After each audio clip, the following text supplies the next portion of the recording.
Midnight, I'm feeling strong. Jim Beam giving me the right to do wrong. I'm giving you exactly 1 minute to find a clean dress and get your ass in it. I know what I'm gonna do. I'm getting drunk with or without you. Yeah, I'm getting drunk with or without you. Well, I'm tired of sitting around this chicken shack hell. Gonna hit the bar, gonna drink my fill. Got a vacant lot in the middle of my belly. Good times a few, and I need many. Maybe you can come along too. But I'm getting drunk with or without you. Yeah, I'm getting drunk with or without. Maybe we should stay at home.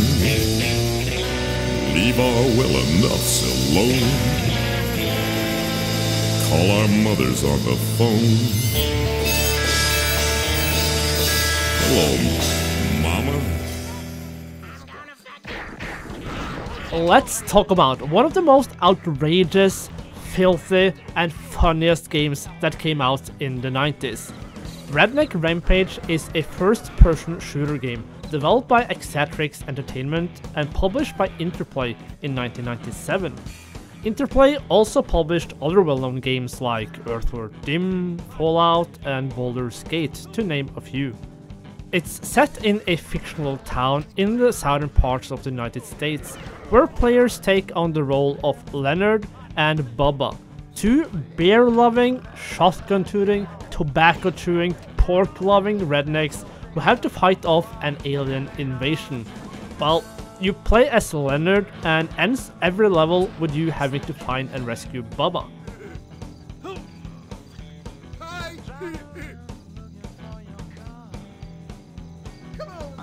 The game's graphics and gameplay are a bit dated by today's standards, as would be expected, but for its time, Redneck Rampage was actually quite impressive. The game's developers used a modified version of the build engine, which was also used for Duke Nukem 3D and Blood. The latter, a game we will come back to in a future review. The graphics are colorful and cartoonish, with lots of exaggerated characters and environments that fits the game's theme of redneck culture perfectly. For some reason, and I have no rational explanation for this, but the mosquitoes in this game actually scared the crap out of me. You know what? When I think about it, there were another thing that also scared me so bad when I was a kid. The facehuggers in Duke Nukem 3D. Those ugly things that covered your whole screen stressed me out so bad, and I hated them with a passion. Ugh. The game's soundtrack is also a highlight, featuring classic country songs that fits the game perfectly. What? You didn't realize the game had music? Well, me neither, but apparently back in the days, it did. The voice acting is also well done, with Leonard and Bubba's southern drawls adding to the game's charm, but I might have been so young at the time that I didn't really know what was being said, because this game has some insane numbers of F-bombs. I'm so hungry I'd eat the ass end of a menstrual skunk. You know what? This game is so gross. As for the gameplay, Redneck Rampage is a fairly standard first-person shooter, with players running around levels and shooting enemies with a variety of weapons, from shotguns to firing buzzsaws. I have to say the 90s had a lot of great first-person shooters, like the previous mentioned Duke Nukem 3D and Blood, as well as games like Outlaws, Shadow Warrior, Quake, Unreal, and Half-Life.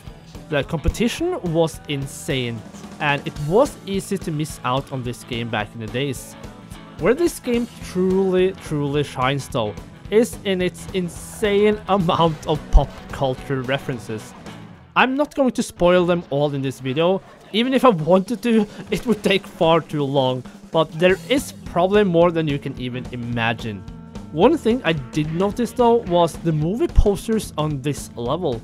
They are posters of actual movies from Troma Entertainment, a company known to make the most outrageous, disgusting low-budget movies filled with gore, nudity, and parodies up the ass.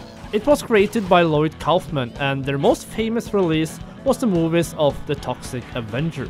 The unique gameplay feature this game offers is the, let's just call it, fart and vomit mechanic. You can eat food or drink alcohol to regain health, but eating too much food might make you gassy and have you farting left and right, making it hard for you to sneak up on enemies. Drinking too much will make you dizzy, screw up the graphics of the game, and too much and you'll vomit and fall to the ground. Eating food will decrease the alcohol level, so you'll have to be a bit smart when you balance these two meters. It's a fun mechanic though. One downside of the game is its difficulty. Redneck Rampage can be quite challenging, especially as you start off.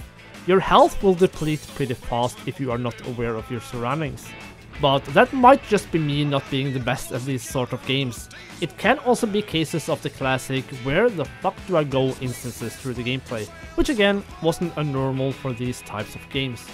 But as for the conclusion, Redneck Rampage is a fun, filthy, dirty, disgusting, poop-filled, fart-covered, vomit-inducing first-person shooter filled with pop cultures up your ass and out your throat. That's definitely worth checking out if you're a fan of old-school third-person shooter games. The game's colorful graphics, great soundtrack, and unique mechanics makes it stand out from other games of its era. However, it can be difficult and frustrating at times, but overall, I'd give Redneck Rampage a solid 7 out of 10, and if you did miss this hidden game back in the days, then I do recommend you checking it out today.